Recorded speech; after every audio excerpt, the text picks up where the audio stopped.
Mummy ఇంకా తగ్గలేదా జ్వరం? తగ్గిద్రా, మళ్ళీ ఈరోజు వచ్చింది.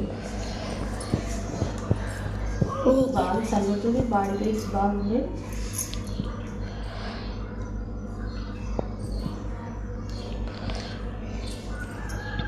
త్రీ డేస్ నుంచి ఫుల్ ఫీవర్ వస్తుంది మమ్మీకైతే.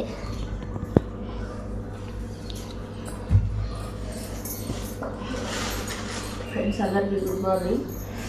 ఇప్పుడైతే బాగుంది, హాస్పిటల్కి అయితే వెళ్ళాలి. మొన్న అయితే వెళ్ళొచ్చిన, కానీ నిన్న మాత్రం తగ్గింది, మళ్ళీ ఈరోజు అయితే వచ్చింది. నేను చాయ్ అయితే తాగుతున్నా, మీరు తాగిరా లేదా కామెంట్ అయితే చేయండి. ఇంత చాయ్ పోసినా ఎందుకు కొంచెం పోసేదానికి. వాళ్ళకి కూడా ఈరోజు ఇంజక్షన్స్ అయితే అయిపోతాయి. ఇక ఆ ఇంజక్షన్ పెట్టడానికి కూడా ఈరోజు అయితే ఓకేలేదు. 9 దాటింది టైం, ఇంకా పెట్టలేదు. 8 గంటలకే ఇంజక్షన్ పెట్టాలి, హాస్పిటల్ కన్నా తీసుకోకుండా. ఓకే.